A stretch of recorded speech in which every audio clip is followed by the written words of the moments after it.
Shalom sahabat kuntum yang terkasih, kita jumpa lagi pada hari ini, hari Senin tanggal 28 Agustus tahun 2023. Hari ini merupakan hari biasa dalam pekan biasa yang ke-21 dengan warna liturgi adalah putih.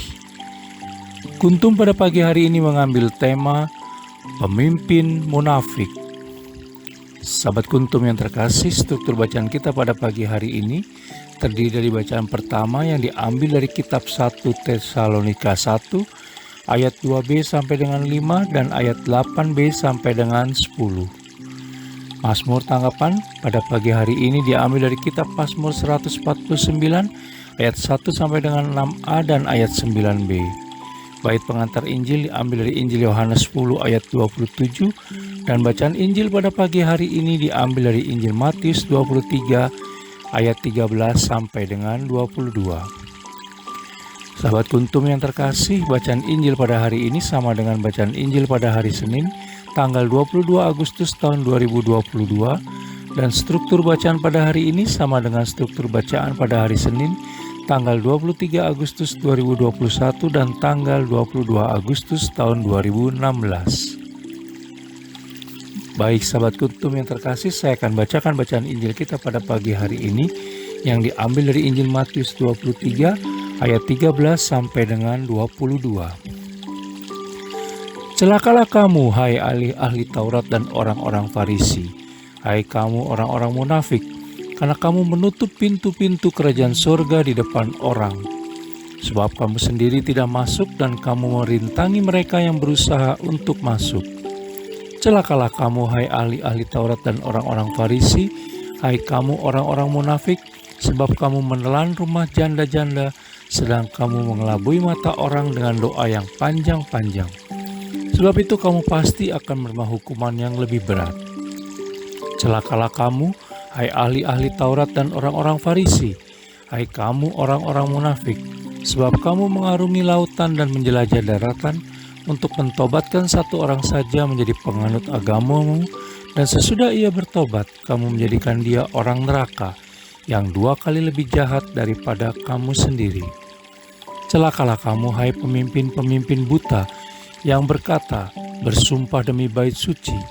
Sumpah itu tidak sah, tetapi bersumpah demi emas bait suci, sumpah itu mengikat. Hai kamu orang-orang bodoh dan orang-orang buta, apakah yang lebih penting? Emas atau bait suci yang menguduskan emas itu? Bersumpah demi mezbah, sumpah itu tidak sah, tetapi bersumpah demi persembahan yang ada di atasnya, sumpah itu mengikat. Hai kamu orang-orang buta, apakah yang lebih penting, persembahan atau mezbah yang menguduskan persembahan itu? Karena itu, barang siapa bersumpah demi mezbah, ia bersumpah demi mezbah, dan juga demi segala sesuatu yang terletak di atasnya. Dan barang siapa bersumpah demi bait suci, ia bersumpah demi bait suci dan juga demi dia yang diam di situ. Dan barang siapa bersumpah demi sorga, ia bersumpah demi tahta Allah dan juga demi dia yang bersemayam di atasnya. Demikianlah sabda Tuhan, terpujilah Kristus.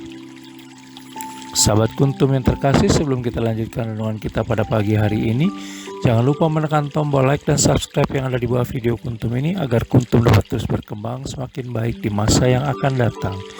Terima kasih sebelumnya saya sampaikan, dan mari kita lanjutkan renungan kita pada pagi hari ini. Sahabat kuntum yang terkasih, Yesus Kristus dalam bacaan Injil pada hari ini yang diambil dari kitab Matius 23 ayat 13 sampai dengan 22 mengingatkan bahwa kemunafikan agama yang dipertontonkan oleh ahli-ahli Taurat dan orang-orang Farisi merupakan kejahatan di mata Allah Tritunggal Maha Kudus, karena mereka mengajarkan orang lain tentang hal-hal rohani, namun diri mereka sendiri tidak melakukannya. Mereka bermegah satu sama lain dengan aksesoris yang dibuat-buat, suka mencari pujian, serta menghindar bila diminta untuk melayani orang lain. Sahabat kuntum yang terkasih, Yesus Kristus sangat menentang model kepemimpinan munafik yang dipelihara secara kolusif oleh golongan elite rohaniwan tersebut untuk mengelabui rakyat demi kepentingan pribadi mereka. Kepemimpinan seperti itu sesat dan menyesatkan. Pemimpin yang baik dapat menjadi teladan bagi rakyatnya, sebab kehidupan, dan perilaku pemimpin akan selalu menjadi sorotan dan perbincangan orang. Sahabat Kuntum yang terkasih, kesediaan untuk merendahkan diri dan melayani adalah keutamaan lain yang membuat seseorang pemimpin dihormati dan dicintai rakyatnya. Karena itu, wibawa pemimpin mustahil diperoleh tanpa membuktikan bahwa dia sungguh dan sudah bisa memberi teladan dalam hidup sehari-hari. Sahabat Kuntum yang terkasih, bacaan Injil pada hari ini secara tegas mengingatkan kita semua agar tidak menjadi orang-orang atau pemimpin yang munafik, terutama mereka-mereka yang saat ini tengah menjadi pemimpin dalam komunitasnya atau tengah menikmati masa-masa indah sebagai pemuka atau tokoh umat. Kita perlu hidup dengan benar dan baik agar kita tidak menjadi batu sandungan atau penghalang bagi orang lain. Menjadi murid Yesus Kristus berarti kita melepaskan diri dari kepura-puraan atau kemunafikan. Suatu perbuatan baik, benar, dan suci harus mengalir dari hati yang tulus, jujur, bukan dengan motivasi untuk dilihat atau dipuji oleh orang lain. Pertanyaan sekarang adalah, apakah pelayanan yang tengah dijalani atau jabatan pemimpin yang tengah disandang saat ini sungguh-sungguh untuk memurnikan orang yang mau bertobat dan kembali kepada kuasa tangan Allah Tritunggal Maha Kudus di surga? Apakah juga sungguh-sungguh untuk membawa kebaikan bersama dan menjadi pembawa kabar sukacita Injili, atau hanya untuk memegahkan diri sendiri dan mencari panggung untuk tampil? Sahabat Kuntum yang terkasih, selamat hari Senin, dan semoga kita sepanjang hari ini menjadi pribadi spesial karena tidak munafik dan atau menjadi batu sandungan penghalang bagi orang lain. Dan berikut, mampu menghadirkan Allah Tritunggal Maha Kudus dalam tugas dan peran hidup kita masing-masing, sehingga Ia berkenan mengabulkan segala permohonan baik dan benar kita.